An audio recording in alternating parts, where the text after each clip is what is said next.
Chefs Without Restaurants, episode 84 with Jennifer Zavala. I think my position has always been, especially in Philadelphia, is, I don't really follow the rules of what kind of makes a success or what defines a success here in Philly. Every place I've been in the world, there is a different definition of what makes you successful in that area. And for me here, I've always just kind of, I'm a high school dropout. I dropped out in 10th grade. That's the farthest education I have. I'm a self-taught cook. I've never worked for any French, James Beard winning chef. I've always kind of worked for chefs that just had passion and heart and have invested so much in it. A lot of times, in progression, as things have moved on, success has been defined by awards or like recognition from a certain demographic. And I don't believe that hasn't really been my way. This is the Chefs Without Restaurants podcast with your host, Chris Spear. Each week, I'll be speaking with food entrepreneurs and people in the culinary industry. If you're interested in learning more about our organization dedicated to helping people build and grow their food businesses, look us up on the web at chefswithoutrestaurants.com and .org, and on Facebook, Instagram, and Twitter at Chefs Without Restaurants. Now, enjoy the show.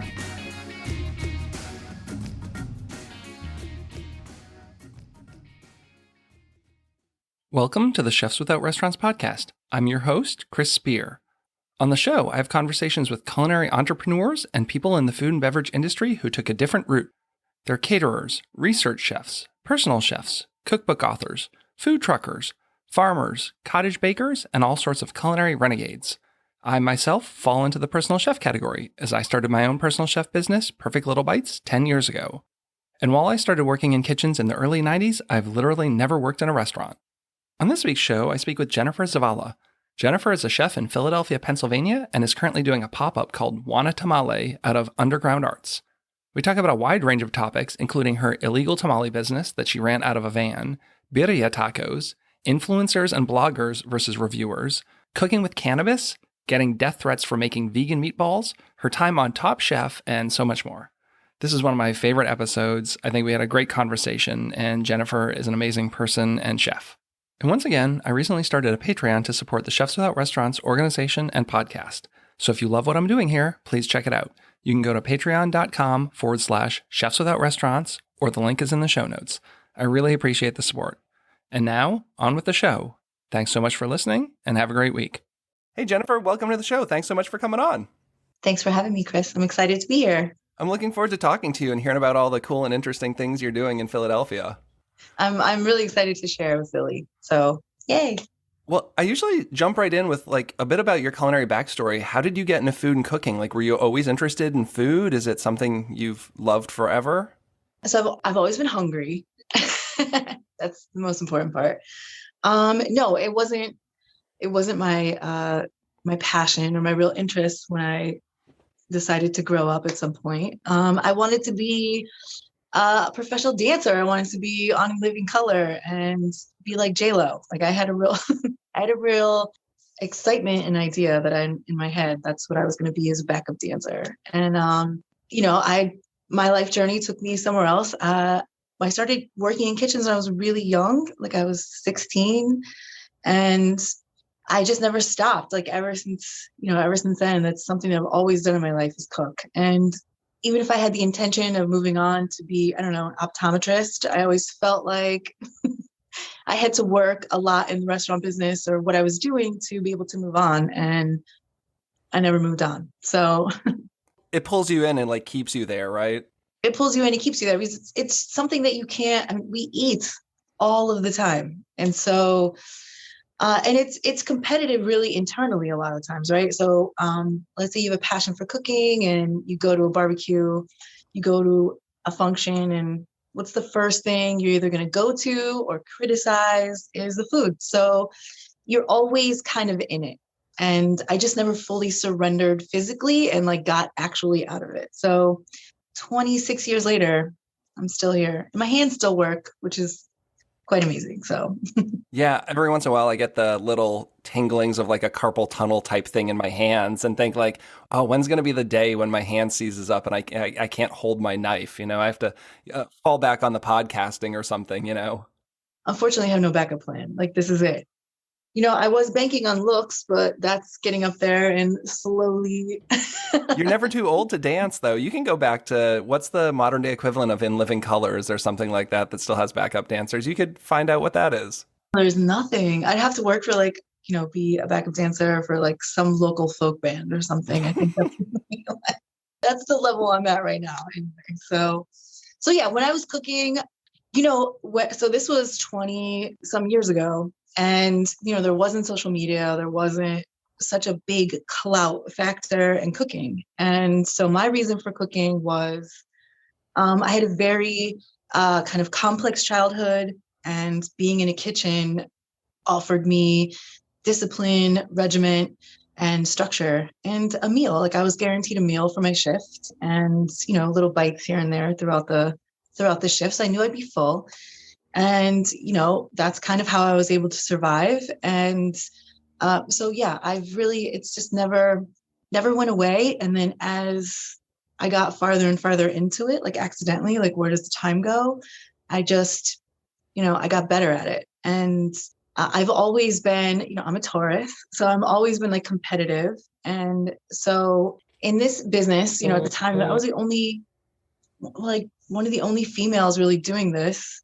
Not the only female in the world, but you know, there wasn't very many of us. And wherever I was going, I was the only girl for the most part. And so I kind of felt like a responsibility. Like, I have to be the girl that needs to be seen to show other girls out here, like, you can do this. It's totally sucks, you know, sometimes, but I'm still not going to like compromise my feminine ways. I'm still a girl. I still wear makeup. I still work in a kitchen. I can break down a 300-pound cow, or, you know, make a killer French onion soup. Like, those are just kind of perks that come along with it. But I stuck with it out of survival, competitive passion, and for, you know, acknowledgement for women to see other girls out here, especially girls that look like me.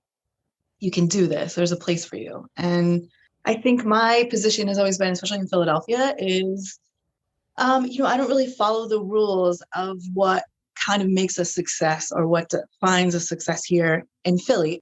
Every place I've been in the world, there is a different definition of what makes you successful in that area. And for me here, I've always just kind of, you know, I'm a high school dropout. I dropped out in 10th grade. That's the farthest education I have. I'm a self-taught cook. I've never worked for any French, you know, James Beard winning chef. I've always kind of worked for chefs that just had passion and heart and have invested so much in it. And when you see people who've invested their whole life, their family, their time, like, that was something that I looked up to and I deemed a success. A lot of times, you know, in progression, as things have moved on, success has been defined by awards or like recognition from a certain demographic. And I don't believe that hasn't really been my way. And so I've kind of paved myself a way here in Philadelphia by doing that and being that, just kind of my own success story, you know?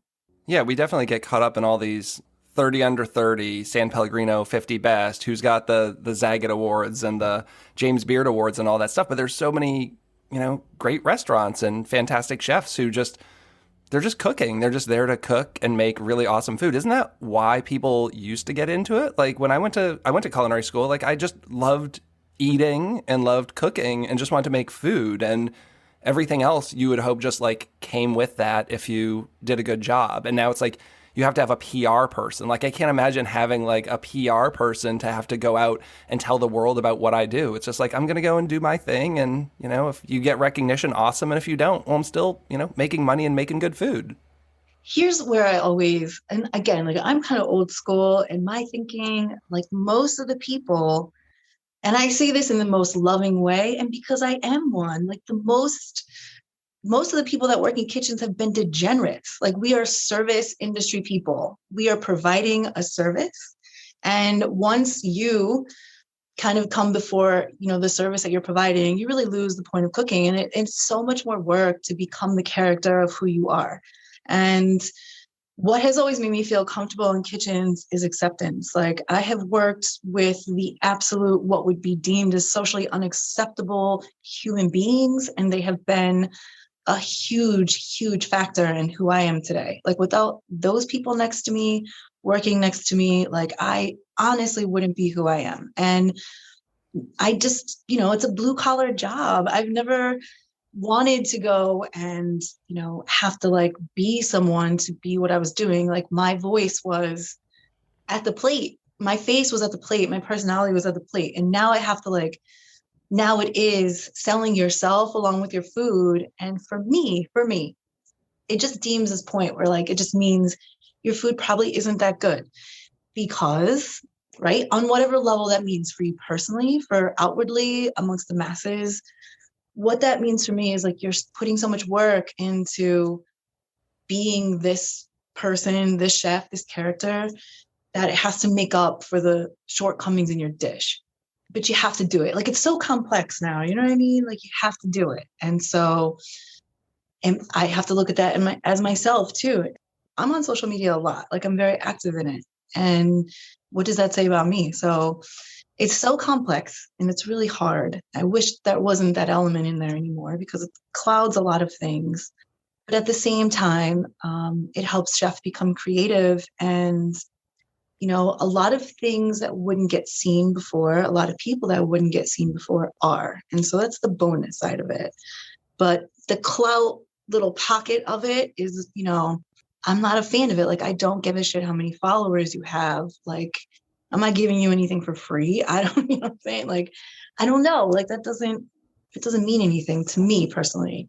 But it is nice that there are no gatekeepers anymore, right? Like you just can go at least put your stuff out and you don't have to sit back and wait to be chosen as the hot new thing or whatever. Like you put your stuff out there and the people decide, the whoever finds your Instagram can decide. And it is nice that we're seeing more diverse people in the food world now being recognized. They might not be recognized by the big name organizations, although we are getting there a little bit, but just in general, we're seeing these really diverse cooks. They're not white American men necessarily anymore. I mean, there's still tons of them. I'm one of them, although I haven't won any awards or anything. But it is good to kind of see more of those people having a voice and sharing what they're doing in the cooking world. Yeah, absolutely. And the way that's getting shared too is also becoming different. Like, so here in Philly, and I again am just critical of the system. I'm not critical of individual people.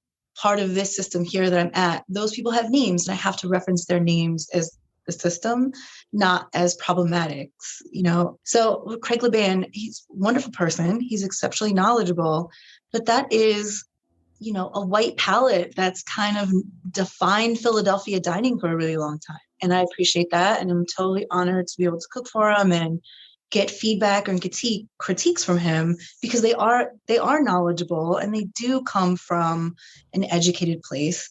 But, I don't know, like, I'm not going to bank my whole career on that. And the demographic that he's going to bring to me isn't necessarily the demographic that's going to pay my bills. You know what I mean? They'll pay his bills, but they're not going to pay my bills.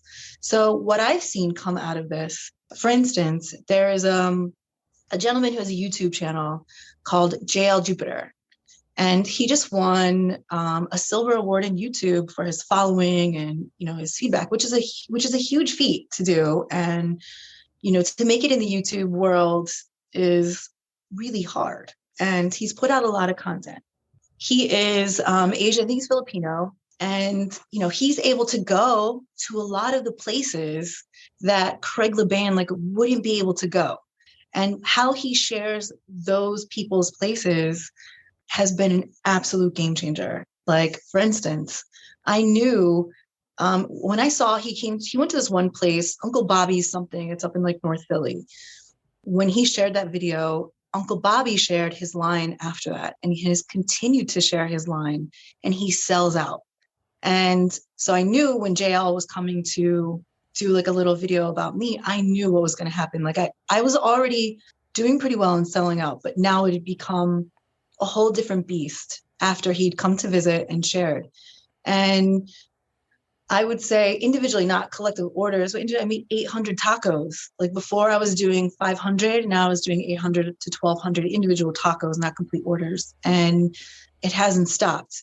My following was 4 or 5,000 new followers on Instagram. Like he has the ability to share an experience that doesn't have to be edited in any way and has put on so many local people and businesses. And that has been so exciting to see the power of social media in that way to organically pick a voice for for the people. Philadelphia is like 47% Black, and you don't hear about a lot of things and places from the Black community on a regular basis that would create a regular tone and customer base for those businesses.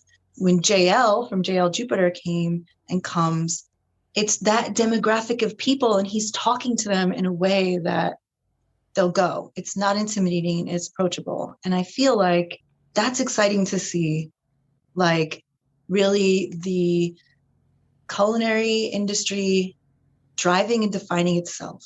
And I'm excited for that part. After this pandemic, I'm excited to see some new kind of game players. And it all happened because of social media and organically.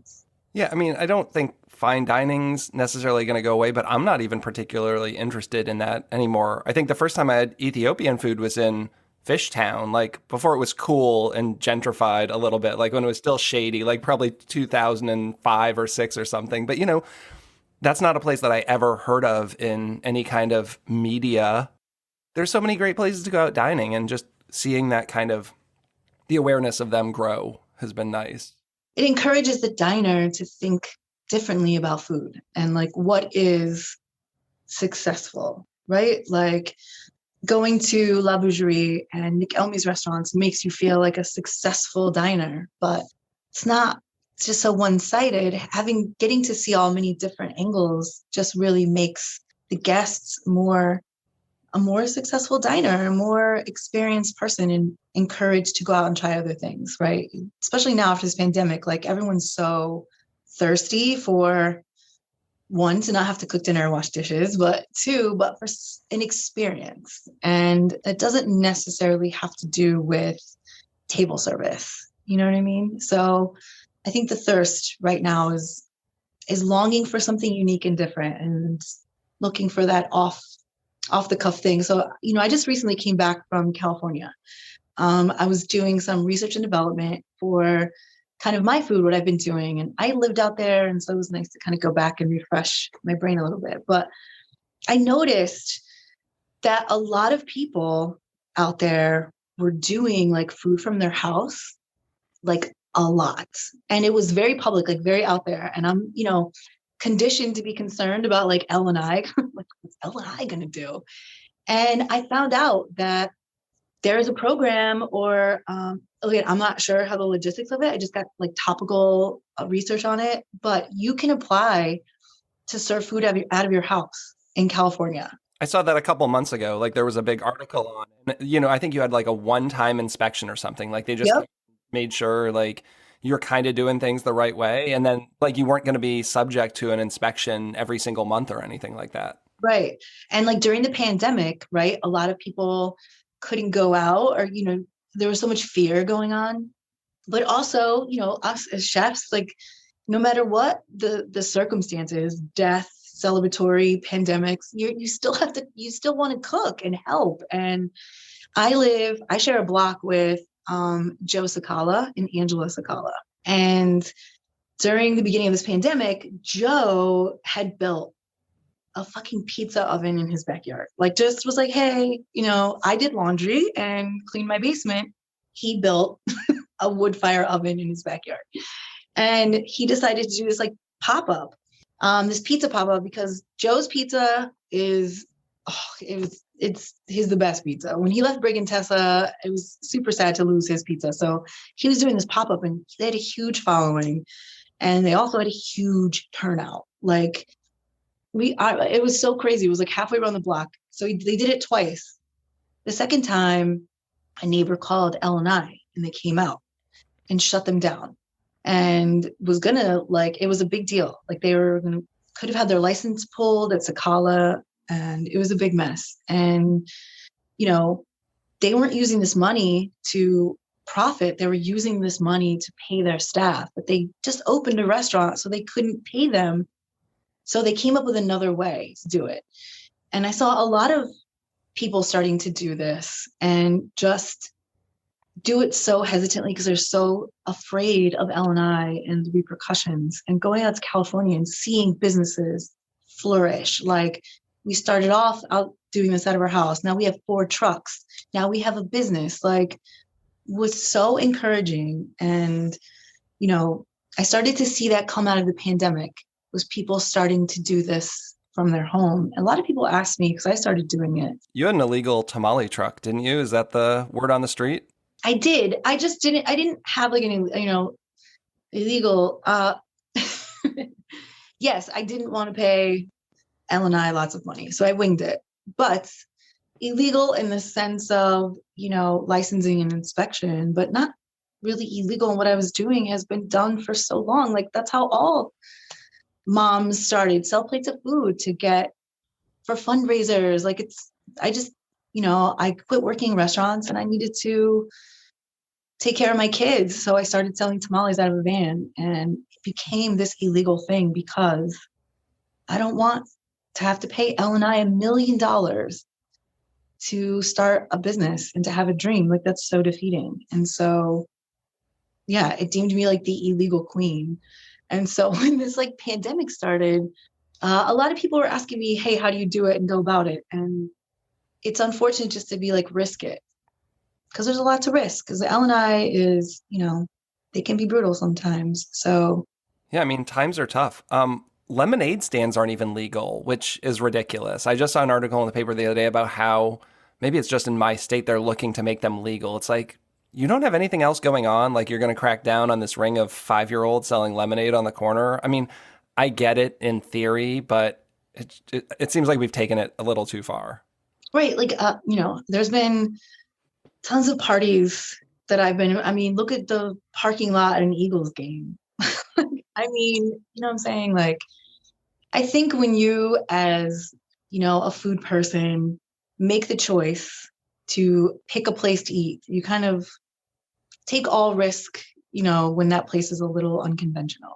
And I've eaten at hot dog carts in New York many, many times, and I'm still alive today. And, I just, I wish there was more opportunity for things like that to come out, because I think it would really change the landscape of a lot of places, and particularly here in Philadelphia. You have to jump through a lot of hoops to have a business, and it's really defeating and unfortunate. So I feel very lucky and grateful to be able to have kind of skirted my way around that a little bit and landed into a much more abiding situation, So what are you doing now for work?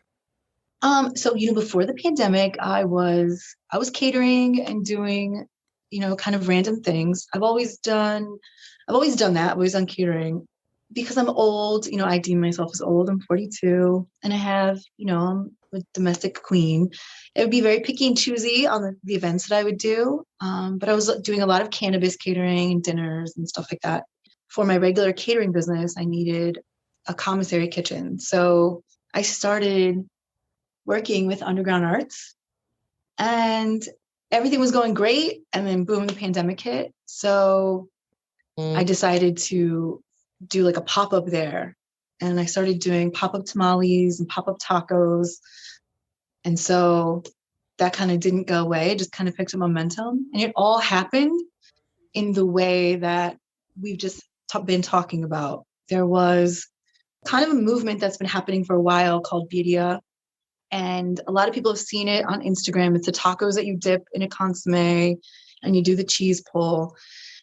Right when the pandemic had hit, about a month in, I was like, well, I can't, tamales are a lot of work. And I'm not sure that's always a sell. People aren't always in the tamale mood, So I started doing this taco, and there wasn't anyone doing it here in Philly at the time. So this is when March, like April, May. And I just kept doing it and doing it. And one day a week, I was doing it one day a week. And it just picked up like a lot of momentum. And over the last like 3 months, birria here has been everywhere. And so I just basically do tacos and tamales and, some cannabis stuff like here and there. But yeah, I sell tacos and tamales, a cuisine I've been gearing away from my whole life. And here I am. Yeah, I've been seeing those tacos everywhere here as well. We had one place that was doing it. They were only doing it on Taco Tuesday. And then it's really kind of exploded. I don't know if it was like TikTok or Instagram or whatever that really got it going. And now they're doing it more. And now we have another new place in town that's doing it. Now they're doing it as a ramen bowl as well. And it's just kind of like, it's crazy to see that like we haven't really seen them in mainstream places ever. And now like everyone has to have them on their menu. So going out to California, my main goal was to go, and I've been following a few trucks for a couple years, and there was like 4 that I really wanted to try out there in comparison to my own birria, because that's really where it's hot. And it started in Tijuana and kind of moved its way up, and I wanted to meet the family that brought it here to North America. So my trip to California was to kind of see if mine measured up, right? If I could have my own cart in California. And I've eaten everyone's birria here, and everyone here that's been doing it is a Mexican owned place. Like from the truck to the stand to little restaurant, it's all Mexican owned spots doing it. So when I went out to California, it's still only Mexican spots doing it. You didn't see it on a menu of a restaurant down in Venice Beach. Like it was only specific to trucks and Mexican restaurants. Even out there, crazy lines. So it's still, and that's where kind of it's being pulled over here from. So that's encouraging. And all of the trucks that I wanted to try, none of them were the same.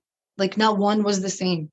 They all had similarities as far as like the California style, but overall flavors and textures, no one's was the same. Just the similar out here, no one's is the same. So that was super encouraging to go out there, and I couldn't compare myself to anyone's, and vice versa, to just keep coming out here and encouraging people to keep just doing their own thing and, keep supporting the Latino restaurants that are doing this, because, I hate to say it this way, but, it just takes one dude to kind of be like, I'm going to come in and kind of water down. You see that with all cuisines, right? It's unfortunate that we have like great Mexican places in town that are owned by people who've come over from Mexico. And then you just have like these random Americanized versions of like a taco bar that open up and they become like the hot spot. And I hate seeing that. Yes, I hate it too. Like I honestly really do. And I know that can sound very bitter, and, everyone should have these tacos and try it. That's not what I'm saying, like in any way, shape, or form. And if you have a restaurant, you want to try them out, go ahead. But like, it's a pandemic, right? And we've all kind of taken hits. And there is so much social inequity that if the Mexican community has one thing to hold on to during this pandemic, can you just wait and like let them have it until TGI Fridays does it and you just want to compete with TGI Fridays? But right now, I don't want anyone to do that. You know what I mean? Like I've seen, we have a GoFundMe here for the Mexican restaurants here in South Philly that, they're not operating at their full capacity, and they don't qualify for the grants and for the loans. They don't qualify. So if doing this taco gets tons of people to go to their restaurant, like let them just have it just for a little while, because they really need it. And people always say to me, hey, this person's doing it. And I'm like, great. If they're a Latino business, they are not my competition. I want to support them and put them on. But if you are if you qualify for those grants and you qualify for those things, leave the fucking taco alone and do something else.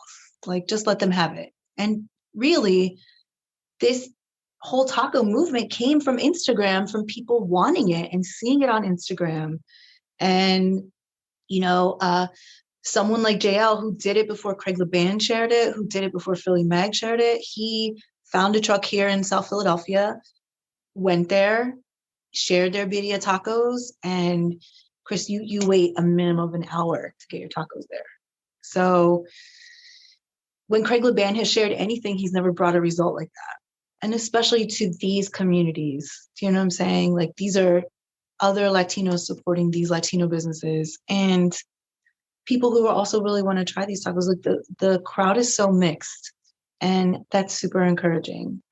I do this one taco, everyone's doing it, so I'm probably going to change up what I'm going to do. But right now, for me, that has allowed me to stay alive and, support Underground Arts, which is a live music venue. There's not any live music going on. So this has been the main act for a year, for a year.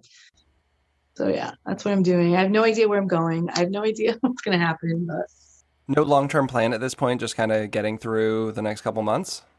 Every plan I've had has kind of gone to shit. So every day I wake up and I'm like, I intend to do this.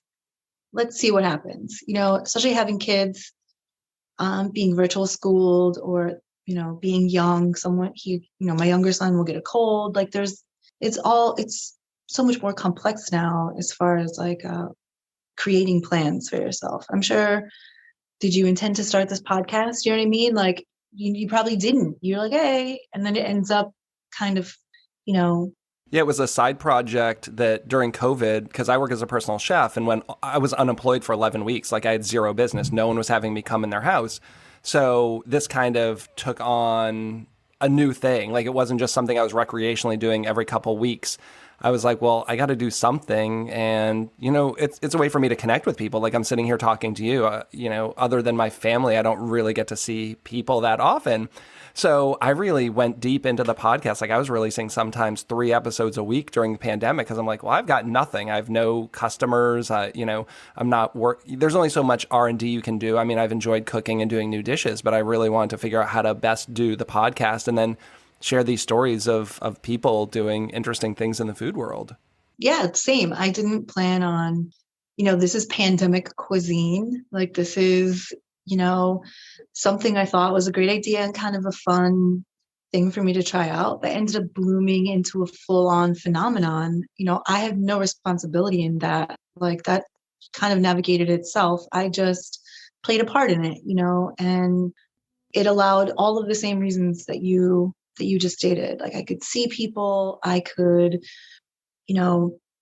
get myself out there, and it felt super old school. Like, people were coming for this food. They weren't coming because I'm crazy. You know what I mean? And I know I can be. Like, I'm definitely an action-packed character. I understand that, but it felt nice to not be the center of attention. And I'm sure, you have that kind of same kind of shared experience where it's not you coming up with a dish. It's not you having to figure it out. It's you just listening and hearing other people's experience and you kind of vibing with that. Like, yes, I don't have to panic about what I need to say because this person's going to do all the talking, and it gives you some, kind of relief. The pressure is really off me now. I just have to make a good tamale. I have to make a good taco, and I don't have to be, the character anymore. I can just, no one can see me in that basement. Like, I'm not seeing people like that, but I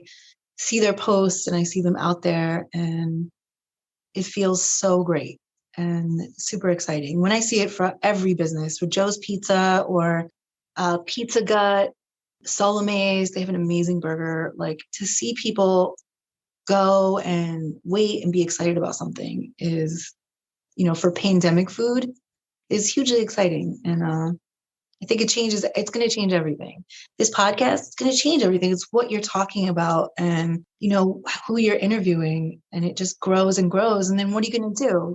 Like, you have a defining moment in your life, like go back to personal chefing or I have this extremely successful podcast that I think people need to hear, which is the better way to tell the next chapter of your life, Yeah, I love cooking, but I would love to just have one or two events a week where I did like really awesome stuff for like my dream clients, like the people who really love my food and get it instead of having to hustle, 5 days a week. So figuring out, I'm looking at the monetization because obviously you have to, if you want to keep going, you got to make money, right? And I'm not quite there yet. So anyone who wants to be a sponsor, if you're listening, great spot right here. We'll drop your ad in. But it's something I really enjoy, but I never thought about that, and that's why when people talk about goals, like, yes, it's important to have like long-term and short-term goals, but I think sometimes things happen and you just, like, again, I never planned this. I started this community of personal chefs and food truckers to kind of help each other out. And just one of the guys in the community said, why aren't you doing a podcast? Like out of the blue, like he has a food truck here in town and he helped me with an event. And he said, why aren't you doing a podcast? I'm like, I don't know, because like I don't know anything about doing a podcast. Like it just had never come across my mind. So then you kind of run with it, and it either works or it doesn't, and you can stop whenever you want. I could tomorrow decide not to do it anymore. The same with cooking. You can just stop cooking and move on to something else. But being open to like whatever comes your way. Right, and it's your own. I think that's something I hope comes out of this pandemic for a lot of people is that one, getting over the fear of taking the leap. Like getting rid of all the logical reasons you shouldn't do it and just go for it.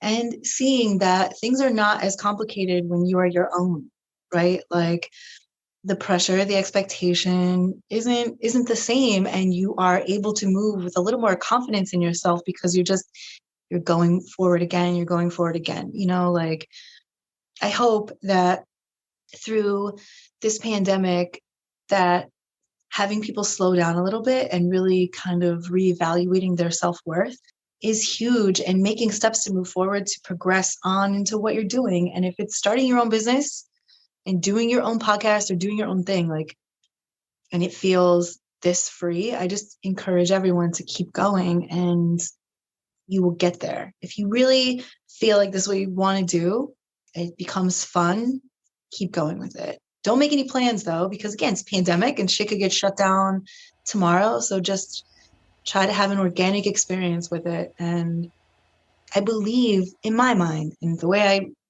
believe is that you get the best back. You know what I'm saying? Just not putting so much pressure on yourself or expectation, demand. I was very unhappy, right? Like my mental health wasn't the best.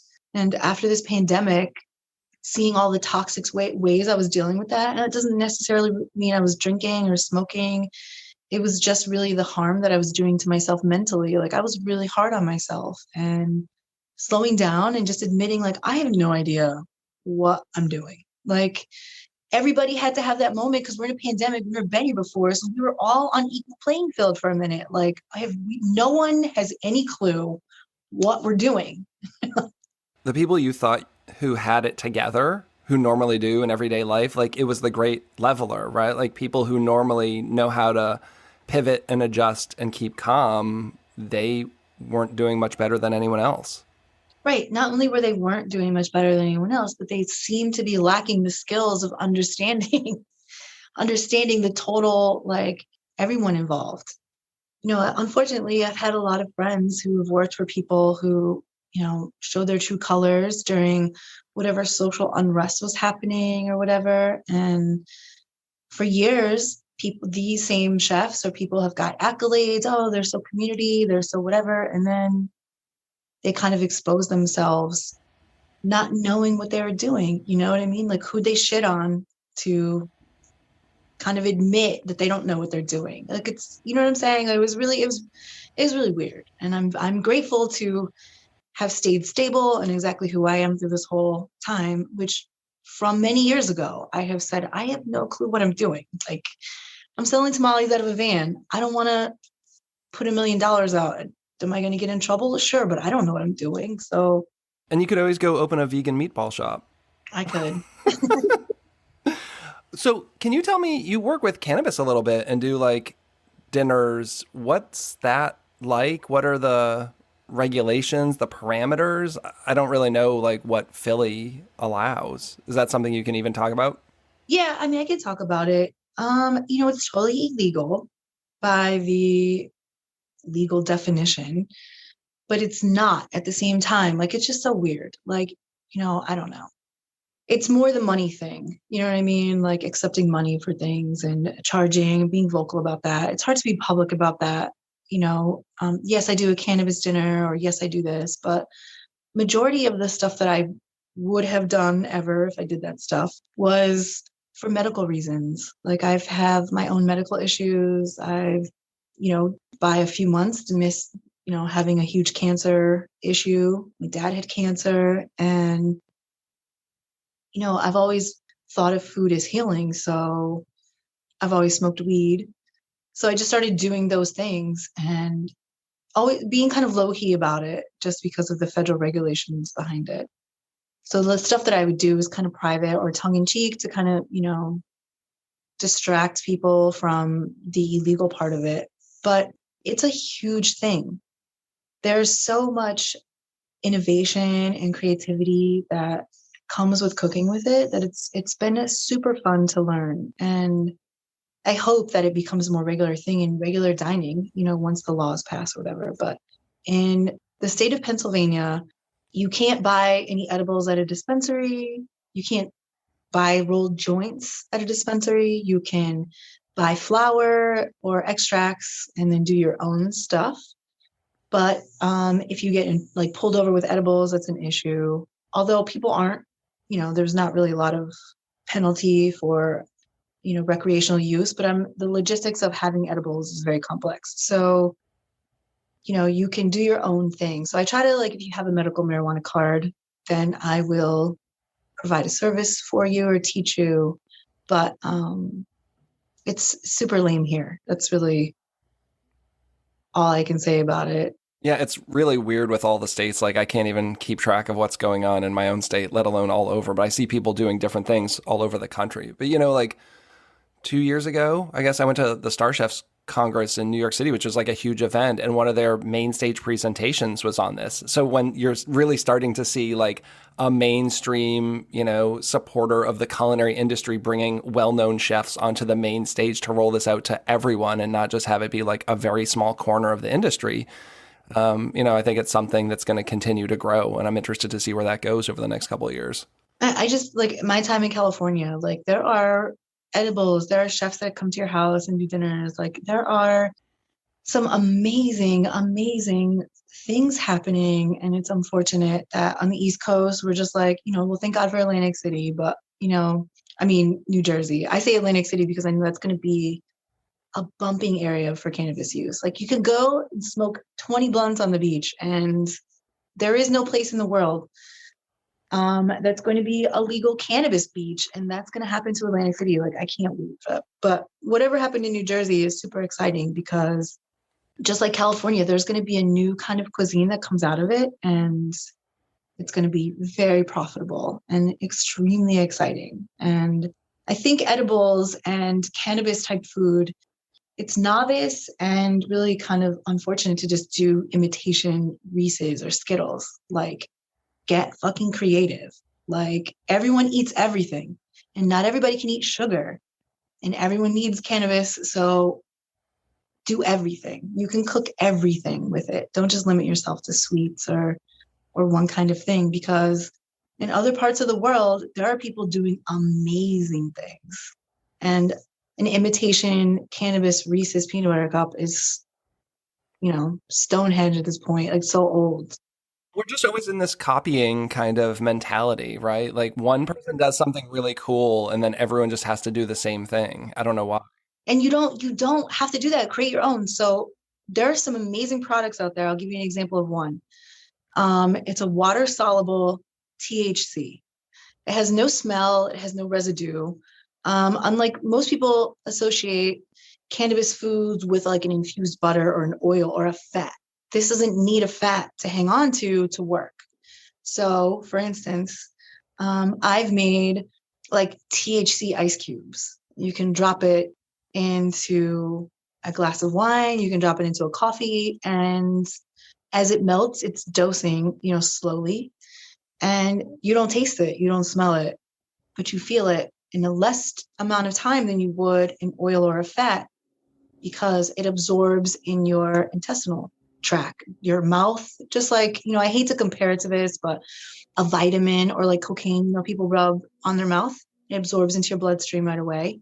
It takes 10 minutes to kick in, and to where if you eat a brownie, it could take up to 40 minutes to an hour to kick in because of how you digest your food and your metabolism. So that's why if you ate a 100 milligram brownie and I ate a 100 milligram brownie, we are going to react to it differently, and it's going to affect us differently based on our metabolism and digestive system. So with a water soluble THC, we're going to have the same high at the same time consistently.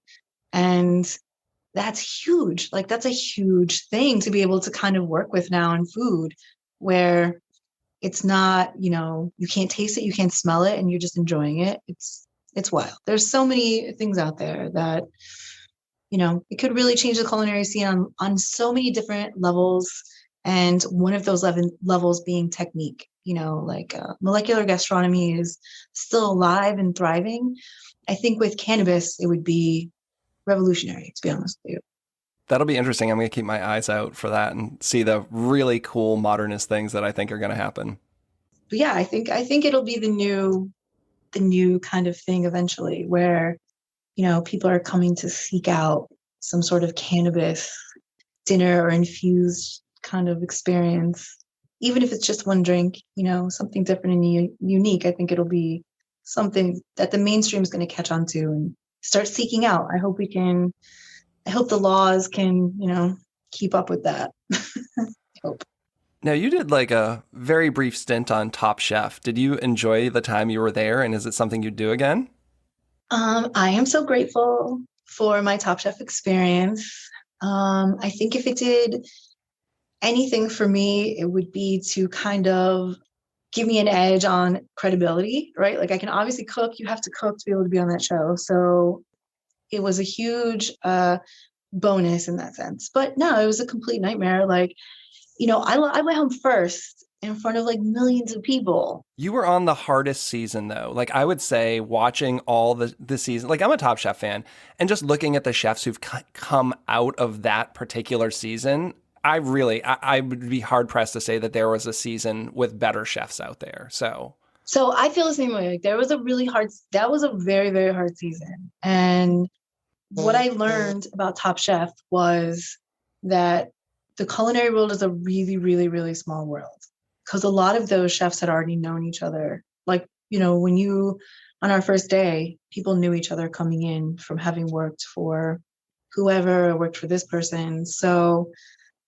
it was super intimidating to go in and see these chefs who already had some sort of familiarity with each other, who had worked for chefs that were judges on the show. Like, and here I am, like, I'm a nobody, self-taught, and Hollywood got the best of me. But I know that if there wasn't all that stuff, I would have definitely been able to hold my own for a little while longer than first run. I'm definitely someone who doesn't like a lot of rules or to be controlled in a lot of ways. And, you have to be a certain way. And I'm not going to do that. So I went home first. And the only, I talked shit to Padma. They didn't share that on, they edited that out. But, I did seitan on my season, which is why I got let go. Padma Lakshmi and Tom Colicchio and Wolfgang Puck didn't know what seitan was. Like, they had no clue what it was. And this is before the vegan movement had even been anything.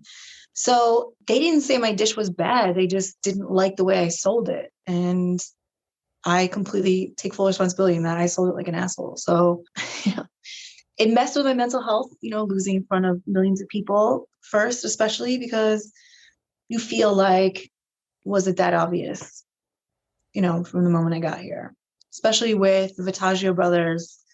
They're fierce. They're very, very good chefs. And Kevin Gillespie, like, I had I had great chefs on my season. So yeah, I live in Frederick, Maryland, so that's where Brian is. So I have Volt within like walking distance from my house. So right. So it's like, it's like Vittaggio community over there for you. Like, they're a really big deal. And Mike has made it. Look how far Mike's made it. He's, doing amazing things out there in LA. So, for a couple hours, I was in the same playing field as some of the best chefs in the country. And that has made me very proud and probably kept me going and helped me see that Top Chef opportunity as something that I very much cherish. Because for a little bit of time, 5 minutes, maybe 4 minutes, I was their equal, and that felt pretty great.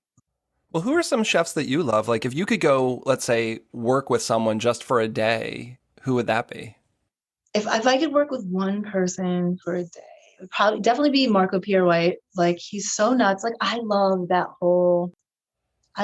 era. Like, I loved, I don't know, when Anthony Bourdain wrote Kitchen Confidential, like that changed my life. He talks about this time where he was going out to eat and he was smoking a cigarette in an alleyway before he was going to go into this restaurant. And this guy comes down the alley and he has a cup, and Anthony Bourdain like put money in that dude's cup. Goes in, eats a steak, and says, "This steak was the best steak I ever had in my life. I want to meet the chef." And they bring the chef out, and it was the guy that he thought was like some homeless dude, and he put money in his cup. And that he got it. You know what I mean? Like, he just got it. And the places that he shared when he was, doing no reservation, where it was how things should be shared.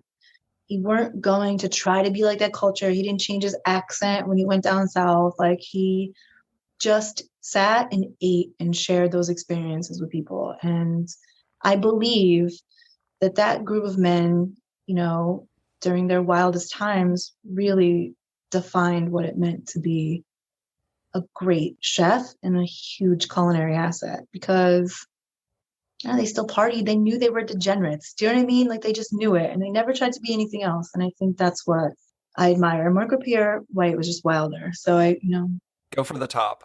right. Well, who do you think is someone who's a unsung badass in the industry? Like, who doesn't get enough love, in your opinion? Who doesn't get enough love?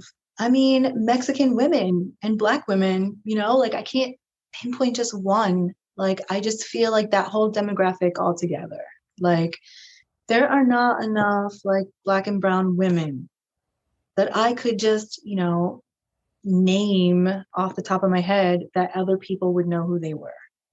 Like, I could say their name here, but I'm more wanting to say their name and everyone kind of goes, "Oh yeah," like, so I would love to see more of that. I would love to see more Black and brown women who get overlooked a lot of times become, household names. I have a few chef favorites. The best chef in the world was named a Mexican woman, and she worked at Cosme in New York, and I love her. She doesn't work there anymore. I was actually the first table ever sat there on opening night because it Were was you really? Shut up. it coincided with the Star Chefs Congress, and I had made reservations, and I had like the 5 p.m. reservation. I was literally the first table that got to sit down and eat in there, and I had just met Enrique like an hour and a half before, so he was doing like one of the closing demos that night, and I saw him and I got a picture with him and he signed a book, and I was like, it's 3:30. I'm going to be at your restaurant that's opening tonight at 5. Like, you're going to be there, right? And he said, "Oh yeah, I'll be there." And then I took a workshop with Daniela like 2 years later, like a tortilla making, salsa making workshop. So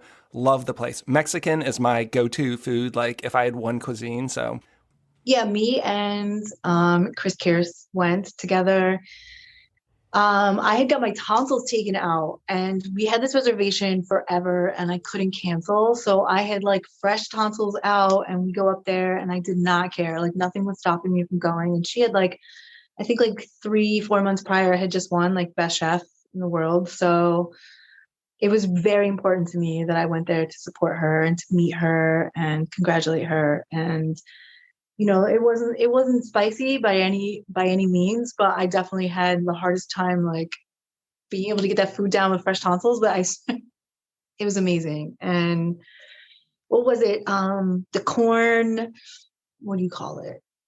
Macaroon. are you Like, talking it was about the almost, corn husk meringue? yeah.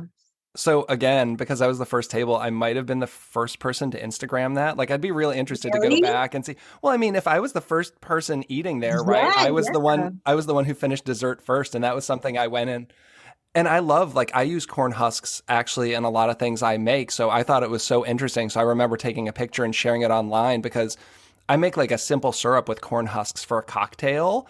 Uh, Okay. yeah, I take them and I dry them in the oven, and then I just make like a turbinado rich simple syrup with them in there. And then I call it the street corn sour. I infuse whiskey with grilled corn on the cob, and then I fat wash it with melted butter. So it's like this buttery grilled corn bourbon. And then I do it as a sour with lime juice instead of lemon, and then the corn husk syrup, and then like chili on the top. So depending on your spice level, it could be anything from a smoked paprika to a chipotle powder. And it was just like something I goofed around with, and that actually ended up in Garden and Gun magazine. Yeah, so it's still on their website, which it just started as like a joke for me. It was this thing I did for my blog like literally 10 years ago, but working with corn husks, I thought that was so interesting. So I remember having that dish and then taking a photo, and then it became like the most Instagrammed, dessert in the world for a while. I was like, I bet if you went back through the timeline, that would be mine.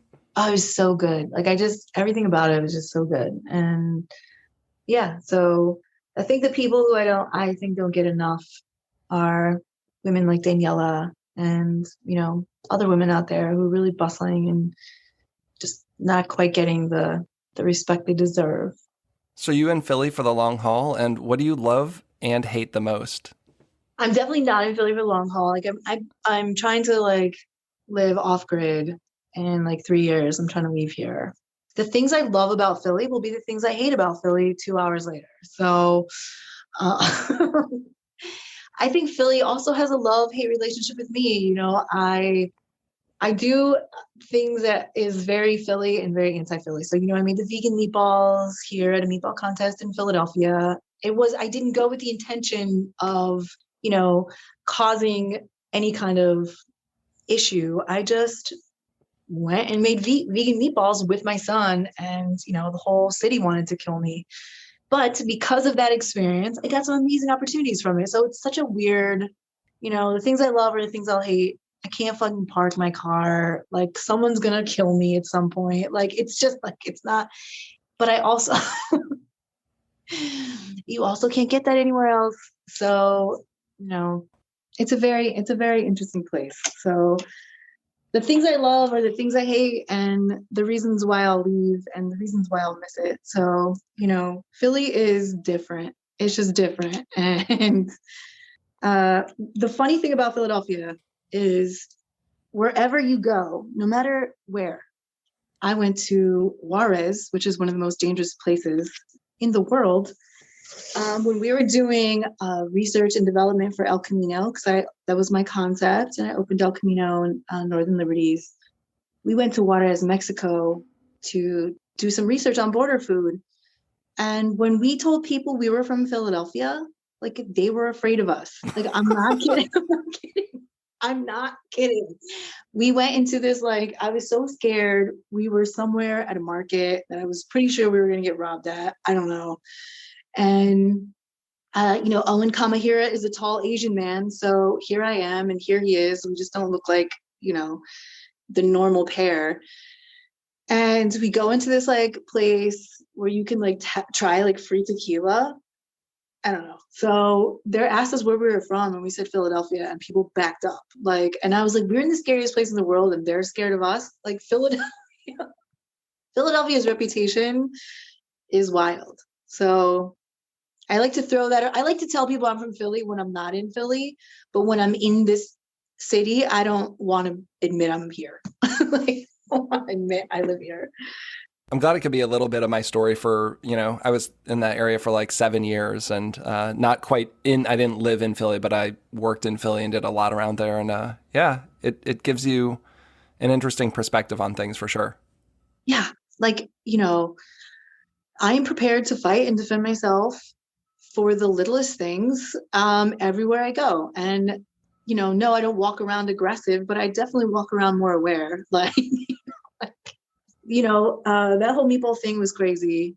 And as big city as Philadelphia wants to be, it really is a small town. And I knew that I would see people that knew who I was, who maybe were upset at what they think I represented. But, you know, it's definitely, as small town as it is, it prepares you for the big world. And I am grateful for that. And as much of as Philadelphia has chewed me up and spit me out, they've definitely embraced me and, you know, been a huge support to me and my antics, especially, you know, the vegan community. When that whole meatball thing went down, I was really nervous. Like, I live in a Bronx tale. Like, I have the pagans at one end of my block and I have the mob at the other end of my block, and I'm in the middle, directly in the middle. And, you know, I was nervous on how to respond to some of these things, these threats. My husband's really crazy, so he just won't respond. I'll take care of this. And, you know, I have kids in school, so you have to kind of navigate through this a certain way. And I was like, what do I say? So Grace Under Fire, I didn't say anything, but the vegan community here, like, no one will fight harder for you than the vegan community. So I didn't like have to say anything. The vegan community really kind of stepped up and supported me and backed me up. And I was really surprised, but at the same time, just another little love note of Philadelphia. Like, as much as they chew you up and spit you out, like, really, really, and I mean this from the bottom of my heart, like, anyone is welcome here. And with enough guts and thick skin, anyone can make it and become a success here, because Philadelphia, to me, is really one of the most accepting cities. As hard as that is to say from my mouth, I do know that is true. Like, we're pretty cool here for the most part. For the most part, yeah. I'm getting hungry. It's about lunchtime. I'm going to go make a tempeh cheesesteak today, which I'm sure would get me plenty of death threats in the city of Philadelphia. But is there anything else you wanted to throw on out there before we get out of here today? I think my only thing out there that I would throw out to anyone that's listening is, you know, be yourself. Don't be scared to take any kind of culinary leap that you have been, you know, afraid to take. Don't limit yourself, and, you know, support each other. Like, we are in the food business and food is healing, and, you know, say yes to everything and support your community and your friends. Awesome. I think those are wise words for sure. Well, I've really enjoyed having you on the show. Thanks so much. Oh, thanks, Chris. Thanks for having me. And to all our listeners, this has been the Chefs Without Restaurants podcast. As always, you can find us at chefswithoutrestaurants.com and .org and on all social media platforms. Thanks so much and have a great day. Thanks for listening to the Chefs Without Restaurants podcast. And if you're interested in being a guest on the show or sponsoring a show, please let us know. We can be reached at chefswithoutrestaurants@gmail.com. Thanks so much.